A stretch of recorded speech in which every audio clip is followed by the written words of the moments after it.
How do you pivot from athletics to business? And how do you take your past expertise and carry it forward for a profitable business and making an impact in the world? Today on Women Who Own It, a WeBank podcast, right here, right now. Women Who Own It podcast spotlights women business owners who are pioneers in their field, setting trends, blazing trails, and creating game-changing innovations. Brought to you by WeBank, the largest certifier of women-owned businesses in the U.S. and a leading advocate for women business owners and entrepreneurs. And me, Allison Maslan. I've been a business owner for the last 35 years. I'm the Wall Street Journal best-selling author of the book Scale or Fail. So join our bold community of women who built it, grew it, and own it. I'll see you on the show. Welcome everyone to the WeBank podcast, Women Who Own It. I am Allison Maslan, founder of the Pinnacle Global Network. And today we are talking about business. Of course, we are a podcast about business, for business leaders, by business leaders. And today we have Michelle Brooke-Marciniak. She is the co-founder and CEO of SHEEX Incorporated, the world's first performance fabric bedding company with globally patented technology.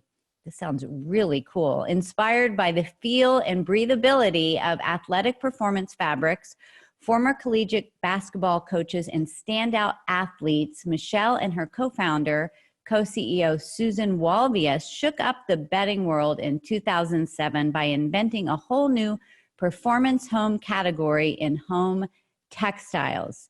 In 2009, Michelle and Susan introduced SHEEX at the highly touted Fortune's Most Powerful Businesswomen Conference and were lauded as groundbreaking emerging entrepreneurs. This is really cool stuff. In 2012, they were recognized by EY as Winning Women, a prestigious honor celebrating the top female entrepreneurs in America. Michelle, I am really excited to have you on the WeBank podcast. I'm excited to be here. Thanks, Allison. Yeah, I mean, your past is so interesting. I can't wait to dive in and learn about everything that you're doing. That you have an incredible past in sports that's super inspiring as a pro basketball player. Can you tell us a little bit about that and, you know, how that inspired you to move into the business world? Yeah, no, I was a very, I was really blessed, I feel, as an athlete my entire life. I came out of high school as the National High School Player of the Year and in the entire nation, then went on and played for 2 national championships at the University of Tennessee as the starting point guard, lost one and won one. The good thing is won the one that when I was a senior, so that's always good to win the last one. And then went on and played professional basketball in the WNBA, actually, and in the ABL when it was around. And I just, as I said, I was just very blessed to have a successful athletic career and basketball career. And I, it taught me, I guess, just how to persevere and how to, just get through things that are tough. Obviously, we're going through a tough time right now with this coronavirus, but there's a little bit of roll your sleeves up. As an athlete, make it better than it was the day before. If you fall down, get up. There's just a lot of those learnings as an athlete. And I was one of those that just was very tenacious. I practiced all the time. I was very disciplined, very focused. And honestly, you take that kind of skill set into becoming an entrepreneur. And I think it's calls for a pretty successful equation. Yeah, I mean, everything you said, Michelle, are the qualities of a successful business owner, right? And I would imagine somebody was telling me that in basketball, you really have to have the skill of, let's say you had a bad shot, you've got to let that go in in the moment, like instantly, to move on, to move forward to the next. And yeah, it's true. It's a split second. That's why there's so much just like mental that goes into, you turn the ball over, you miss a shot, you mess up a defensive assignment. And it's just like, then there's a change of possession. And so you go from offense to defense to offense to defense, and it happens very quickly. And if your mind is in the last play, you're going to mess up the next play and then the next play. And then you're going to end up on the bench because your coach is going to be so mad at you. So, there's consequences to not letting it go, and so you're constantly trained to say, okay, I just, have a very, very short-term memory when it comes to mistakes.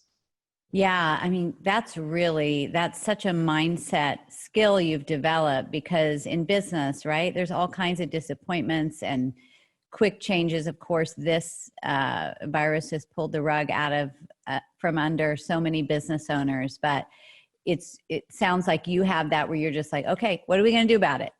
What are we going to do about it, right? And I want to dive into that a little bit. I personally was the worst basketball player ever. I was the one that they said, oh, who's going to put Maslan on? Who gets her on the team? So I got the mindset part, but definitely didn't get the athlete. I was more into the gymnastics thing. But so I just, it's amazing what your skills. So you went directly, did you go directly from this right into business? I coached at the University of South Carolina. Susan Walvius, who you mentioned, is my co-founder and co-CEO. She was the head coach. I was her assistant at the University of South Carolina for about 5 years, actually 6 years. And Susan, just to kind of introduce her, she was the youngest Division I head coach in the country at 24 years old. Wow. And went on and had a 21-year head coaching career in women's college Division I basketball, and ended her career very successful at the University of South Carolina, who's got a great team, today. But I coached with Susan, for those 6 years. And that's when we came up with the idea, which was in that last year of coaching. Yeah. That's a huge transition though, from professional athletics to business, right? Yes. Yes. Some things definitely the same, definitely a team sport and all that good stuff. So let's talk about your business and what inspired you to go from the athletic performance wear to athletic performance bedding and home goods. Mm-hmm. I was wearing a pair of shorts that I love to train in. I still work out like a fiend every day. So I was wearing a pair of shorts, fell in love with really the technical aspect of the shorts for when I was on my runs. And we had this idea, and I said, Susan, I'd love for you to try this, this material, these shorts. So I got her some, and she said, she made a different connection. She said, I love the drape and the feel of this fabric against my skin. I'd love to have bed sheets made out of this stuff. Oh. And I looked at her and I was like, wow, that's cool. Like, let's do it. Let's figure out if it's ever been done before. And, through a lot of trial and error, we had found out that there had been knitted sheets out in the marketplace, for quite a while, but nobody had ever taken this really technical, moisture wicking, this highly technical fabric and put it into bedding. And we were surprised, and we formed patents around, the fact that it's never been done before, and how to create a sheet out of this material and then patent it. And it's, the story is it's really crazy. I'll never forget Susan's parents when she said she was starting a brand called SHEEX, and it's performance fabric bedding. And her parents were like, what? And, and her dad said, that's fine, sweetheart. When are you going to get your next coaching job? Right. You know? And it's like, no, you can't be serious. Like you're going from being a professional athlete, Michelle, or an elite coach, Susan, and you're making bed sheets. Is that possible? So, are you going crazy? You know, that's what most people say, right? Yeah, it was, you know, we had to fight off some of those naysayers, but we believed in the sort of the ethos behind why we came up with the idea. And it's just like moisture wicking, temperature control, breathability, transfer of heat of these technical fabrics. And our players, I would call them our kids, but our players would, you know, walk through the gym, you know, the basketball court in the gym, and they would have these tight fitting Under Armour shirts on. And at the time, Nike had been out with dry fit years and years and years prior, 10 years prior.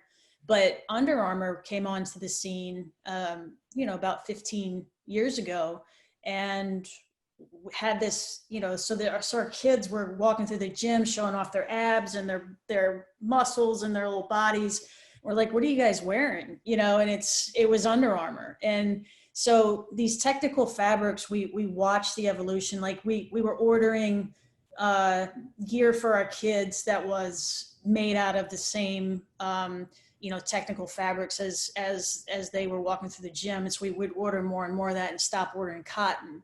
So all of a sudden cotton became kind of this enemy of, you know, you don't want to work out in this. You notice golfers and tennis players, they all are wearing these fabrics. So, and we put more than 2 and 2 together really early on and came up with performance fabric bedding and how to make sheets out of that material.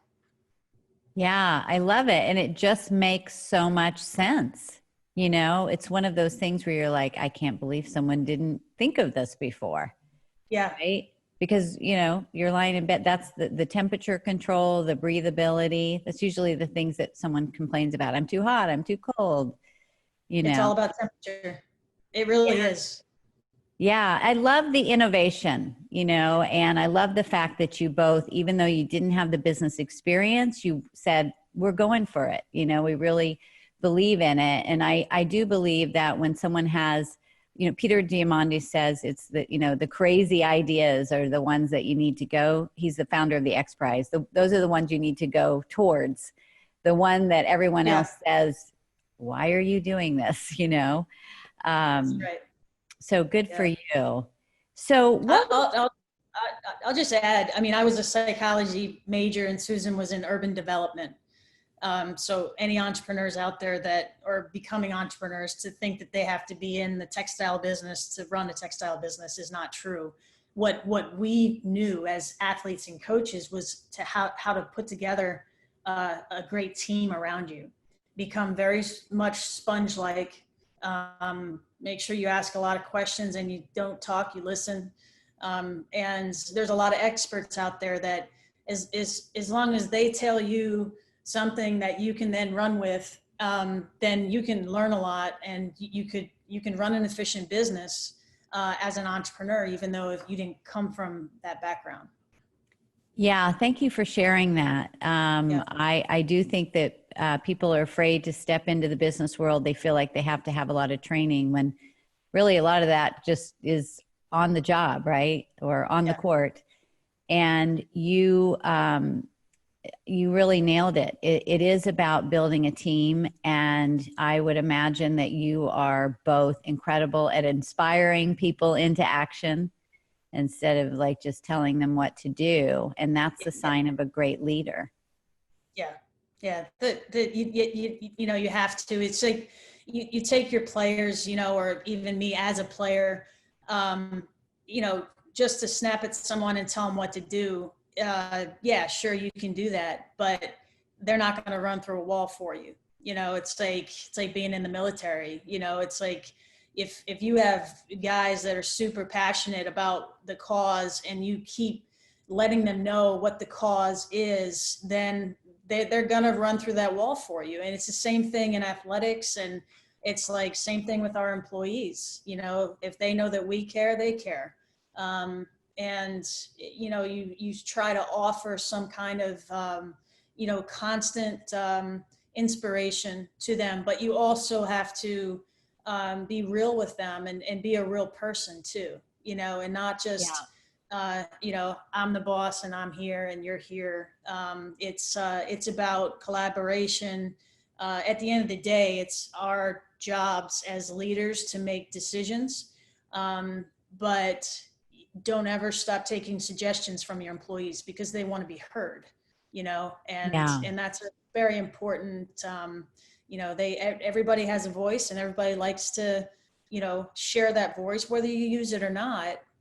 Giving them that platform, I think, is a big, you know, it lets them feel like they're very much a part of, you know, in my case, and our brand, rather than us just saying this is our brand and you're working for us.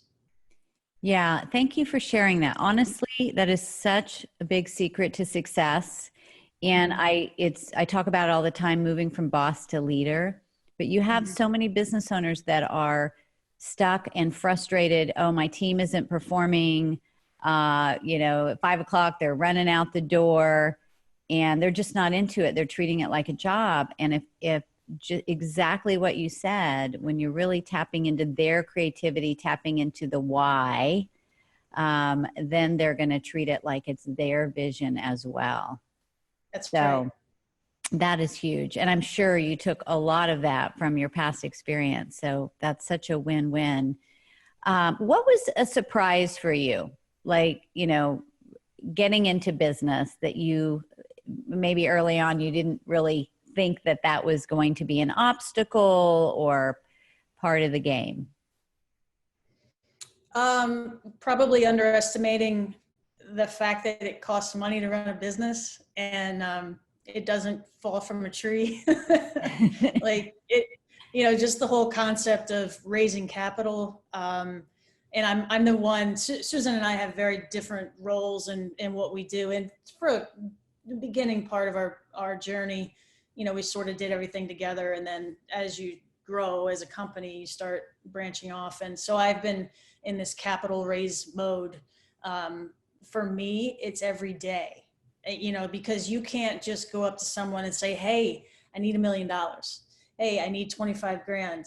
And, you know, to invest in the business. And it's like, you have to have a relationship with that person and bring them along with you. And then maybe it takes 5 years and they go, okay, now I'm personally ready and I believe in you and you've been working hard. So now I'm going to invest in you. Right. It's not just like payment on demand when you're trying to go get capital from investors. And for me, coming up in the athletic world, I mean, you know, I had an Adidas contract, I had sports contracts, you know, where everyone, you know, I mean, I had doctors and I had people that were really at my fingertips just because I was the athlete. And so when that goes away and you're not the athlete anymore, you realize that you life really doesn't work like that. Like you have to, you really have to, like, it's not given at all. And you have to go build those relationships in order to raise that capital. So for me, the biggest surprise was number one, how hard it is to access capital. And number two, how hard it is to find the right investors for your business. So you don't, like, the assumption is that you just go out and say, well, that person has money, so of course they're going to want to invest in my business because it's a great idea. But that's not, everyone has investment disciplines. So it's consumer goods or it's tech or, you know, it's farming or, you know, whatever it is, but not everybody just wants to write you out a check. And so the capital journey for me has been just eye-opening. I mean, I'd love to be an investor from this point of my life and on, because I've learned so much and I really like it. So, but it's total surprise. Well, I'd love to dive into that just a little bit, just because I know people are listening, are wanting to learn more, and you've really learned through the process. I also think the fact that you have your partner, Susan, a lot of times what I see happens in working with business owners is they spend all this time getting capital and they don't really know how to run the business. And then the capital is gone so fast. But is she working, more in running the business aspect while you're working on building these powerful relationships? Susan is really the brand person. Okay. She is she's creative. She's picky about the smallest things, the little details about the brand and how it looks and feels. And so she is more on the marketing and branding side and product side of the business. And I'm actually more on the financial side.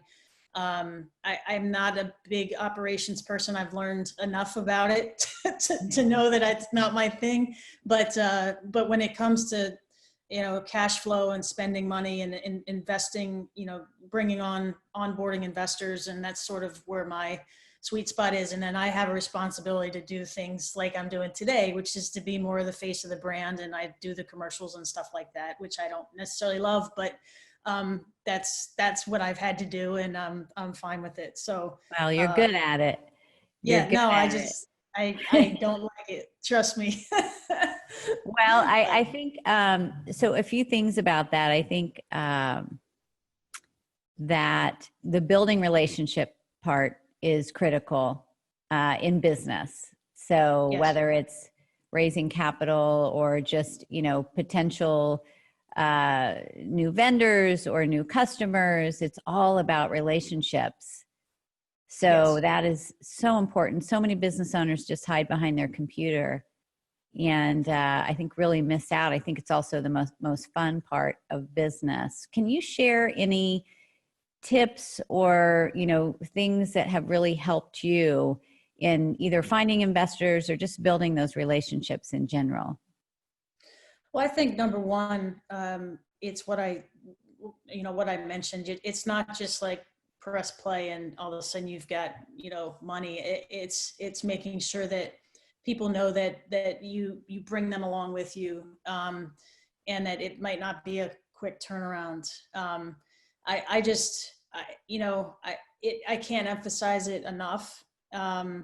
It's like you said, it's not just the investors, it's the business. It's, not only shareholders, but stakeholders in the business and the people that, we were on this morning on a Zoom call with Taiwan because that's our factory, and they had 6 people around the table, a conference table, and it's 8 a.m. here, it's 9 or 10 p.m. there, and it's just like we've had that factory for almost 9-10 years now. Wow. And it's like, and they love us and we love them. And we could like have each other over for dinner, and so it's just, it's networking. It's making sure that people know what you're doing and that you're authentic with them and sharing how much you're enthusiastic and passionate about your business. And it's just, I think Susan and I have been able to build a business where it's not just a product, it's a brand. It's not just a one thing. We're actually trying to create products to help people in their personal lives and really help them get a great night's sleep. It's all about, for us, it's all about better sleep. And we've been able to start to layer in, different products and whatnot. But in doing that, again, it just goes back to, those are different relationships. It's like we've got sleepwear, and those are different relationships, and trying to, figure out who's out there that you can bring in that's an expert at, with sleepwear. We have pillows, we have mattresses. It's like all these different products, but they all have people behind them, and so it's the greatest advice, that I would give is to not underestimate the power of relationships and networking. Because let's face it, as a female, I was able, and so was Susan, we were able to go into boardrooms, we've been in many, make presentations, and we could kind of talk shop with guys, because of being athletes. It's like, oh, you played for Pat Summitt, like you played at Tennessee, you were a professional basketball player. And trust me, all the boardrooms we went in, 95% of them were all men sitting around. And I feel like we had that. I feel like that really helped us, Yeah. to have those backgrounds. Yeah. In To build that sports and rapport. athletics. Yeah. Yeah. And so, but if you don't have that, that's okay. It's just, you just have to know, you have to be strong enough to sit at the table and believe so much in what you're doing and be passionate, but also be real, understand what they want out of that meeting. And a huge learning for me, I thought everybody wanted to, sit around and chat for a little while, and they've got 20 minutes, they've got an agenda. It's like they want numbers, how's your business? And, so there's a little bit of make sure you get to the point and be realistic, but there is that relationship building too, that you just have to really pay attention to. Yeah. I think it's something, to me, it's the most rewarding part are the connections, like me, even meeting you today. I think it's, that's the rich part of business, which leads me to WeBank. And really who is the driver behind this podcast. And I'm such a big believer in WeBank. And so how have you utilized the WeBank certification, the network for your business growth? WeBank has been great for us. We have been able to go into every meeting that we've had with retailers, Bed Bath & Beyond, Walmart, Target, Mattress Firm, a lot of furniture and mattress stores. And we talk about being a women-owned business and being certified. And it's almost like a mic drop moment, in those meetings, because it's like, great, because they love the fact that we're a female-owned business that is certified. So we've made certain alterations as far as alterations as far as packaging, like we're putting the logo on our packaging. We're redesigning our site, and we're trying to figure out a more prominent place to put it on our site as far as the WeBank logo. And just knowing that you can pick up the phone, talk about networking, and pick up the phone and call the people within your network, and just ask for help. I think it's helped us to introduce us to some people locally. We deal with, we're a US brand, but we have global manufacturing, but we also have a business that's located in Cherry Hill, New Jersey. And so we work with the WeBank arm from Philadelphia in sort of that area. And it's about 20 minutes, 30 minutes away. And so the locality of, being so close to sort of that city and more of a hub, it's just helped us on as far as our headquarters in Jersey. So I'm very appreciative for it. Again, as we've talked about, kind of the theme here, it's understanding networking and the value, power of those relationships. So, and people respect it. I mean, the retailers out there, they really care about it. So I remember going to my first national conference a few years back when it was in Vegas, and almost brought tears to my eyes. I've been in business for over 35 years, and just walking the aisles and seeing all these major corporations, UPS, Toyota, Apple, you name it. And they were all there to support women business owners, and I thought, gosh, it's just time. It's time. So let's talk a little bit about what's going on right now with COVID-19 and, you know, when people are watching this or listening, we might be out of our homes by then. We don't know, but how has it affected your business? Have you needed to make some pivots? Many pivots.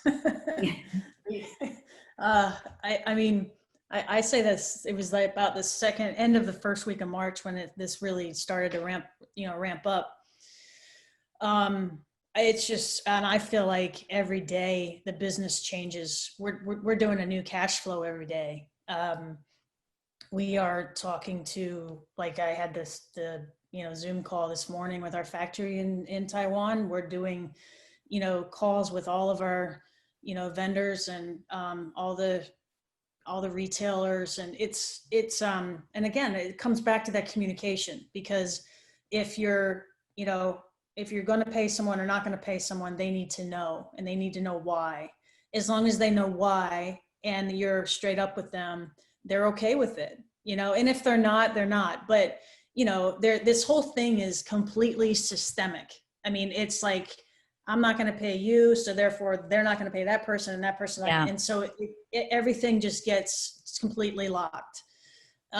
So that's we were doing okay until the retailers started closing their doors. Yeah. So we're in 950 Bed Bath and Beyonds. Wow.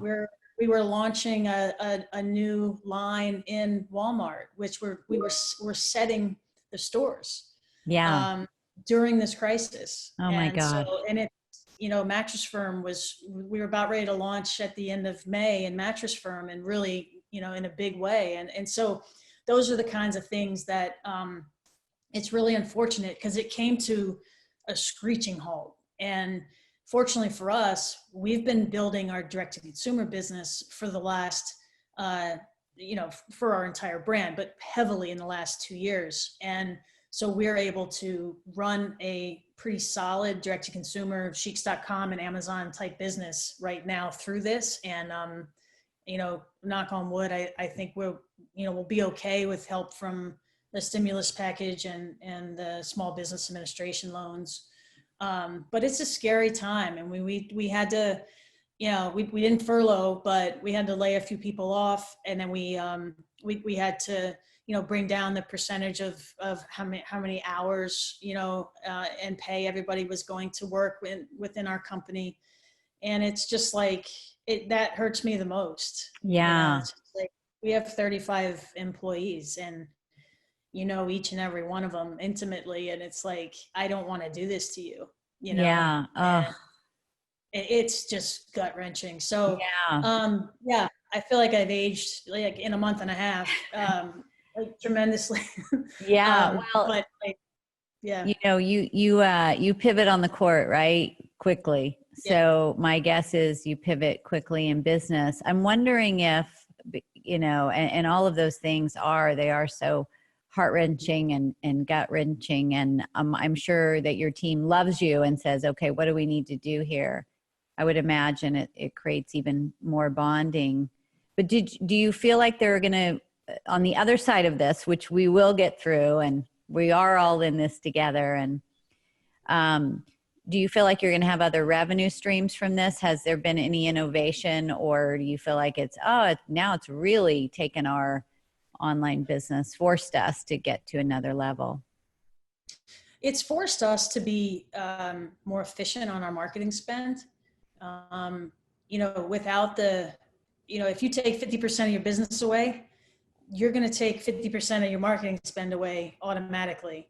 And then the other 50% of it, if it's really just focused on digital, then how efficient can you make that? And so it's forced us to think about the business different. We are thinking of a new product right now, which is kind of cool, but and we're trying to fast track that. But I mean, in general, like you just go into like survival mode. You just try to bat down the hatches and just make sure that your people are taken care of. You communicate with the people that you're supposed to be paying, and some who you have to continue to pay because you're still running a part of the business. But other than that, I mean, it's constant communication. Our executive team is on at 10 a.m. on a Teams call every day. You know, even Saturdays and Sundays, just to try to get through this, because it's such it's a very odd time. So Yeah, it is. It is for everyone. And, you know, I'm excited for the day for you when all of those stores open again. And especially you're launching these, you know, in the new stores and all of this. You know, but what you have built and having this great team, this is what's going to get you through the other side. And all of that mental toughness that you built, that you developed in those years of playing basketball. Now, did you, is this accurate that you built a SHEEX storefront too? Yes, we are testing a store in King of Prussia Mall in Philadelphia, Pennsylvania. And it did well. We had to close it. Yeah. While it was open. It was open for a little while. And it did very well. So it's not something we're going to rush into. We wanted to kind of test, and, you know, especially over the holidays. I mean, it was phenomenal, traffic and sales. So it got a little slow in January, February, and then we had to close it. So we, you know, we feel like we definitely, if we are in the right place, in the right part of the country, it could be something we do in the future. But, you know, again, it was just a small test, and you know, to us, it was at the right time of year. It was extremely successful. Well, good for you for testing and trying that. I can't wait to try your product, because you know, this just makes so much sense to me. I mean, the mattress, the bedding, the sheets, the whole thing. Yes. Sounds fantastic. Yeah, I can't wait. And so can you just, what advice would you give to new business owners that, you know, they just got into the game, they really want to take it to that next level? What do you feel like are the most important things that they should embrace? I would say make sure you have some access to capital, because it does take money to start a business. It takes money to run a business, to sustain a business, and then to scale a business. You know, the best advice I was ever given is don't ever, ever, ever come out of capital raise mode. You're in it every day. Don't ever come out of it. Because you know, the minute you do, it's just, look, you're an entrepreneur. You're not some Fortune 500 company where you're an entrepreneur, where you know, you get to use the resources of, you know, the entire corporation, and you're told what your budget is. You know, as an entrepreneur, you're making your budget. You're either paying yourself or you're not. Certain days you are, certain days you're not. You know, you have to be extremely flexible and extremely resilient. I remember in the early days with Susan, I mean, and this, I can say this now, but, you know, let's just say we needed to pick up a meeting in Los Angeles. You know, we had that opportunity. So we would say, well, we're actually going to be in Los Angeles, so it's very convenient. Yep, we're going to be there. And we had no business being in Los Angeles, except get on a flight and actually fly there for that meeting only, you know. And it's like, sometimes you just have to, you know, like I mentioned earlier, like you have to be a sponge, but you have to just do things, you know, and you have to get in front of people as much as you can. And, you know, I've been told no so many times. I'm almost like, you know, just because people, it's not the right time with capital, or it's not the right business, or, you know, come back when you're this, or, you know, it's like you just become, and I get mad. Like I get mad when someone says no. And so, but it's okay. It's like, it makes me hungry and keeps me hungry, to actually just have that one day when things really do work out, to smile and to look back on those times where really that no is probably the reason that kept you going and kept you focused on where you need to get to in order for someone to say yes, to give you capital. So it's hard. I'm not gonna lie. Like it's, if you want to start your own business, realize it's going to take great personal sacrifice. This is not something where you can just all of a sudden say, oh, I'm just going to take vacation. You can't. It's 100% all in. To me, I could argue back and forth. So could Susan, whether or not, having a co-founder helps. But I would say yes, all day long, as long as there's a trusting, loyal sort of relationship there. I think it can work, as long as the lines are created, eventually they're created as far as this is what you do, this is what I do. But, when I went through some hard times, Susan picked up the business. When Susan went through some hard times, I picked up the business, so it is helpful to me to have, another person there that's helping you run the business. So I have a lot of advice. I could go on forever. Yeah, I mean, and it's all really good advice. Like I could go on in different directions here. I think having the right partner is key. I don't have a partner in the business that I'm running now, but I've had other businesses. I had one great partnership. I had one terrible partnership. And I do think exactly what you said. You both have lines, you run this part of the business, I run this part, but you both come together and you have a similar why. That's and it sounds like that's key. And I love what you said about, being able to handle no. I mean, yeah, it might piss you off, but like it fuels you, right? Yeah. Because, and I think that's so important because so many business owners are afraid to put themselves out there because of rejection. And then after the first or second no, they give up. Yeah. And, and that's really, you have to allow that to fuel you forward. So that's huge advice. And one thing I just wanted to say about the investors, because I think this is a big thing. I think that a lot of business owners, and I find this with women business owners, are really afraid to have debt or take investors or owe anything. And I think it's a lot how, we've been raised in that way. And I always say, well, there's good debt and bad debt. If this is taking you to the next level, this is a good thing. So did you have to shift your mindset around that? I would say be careful in the very beginning, not to move to debt too quickly. We started out all equity for quite a long time.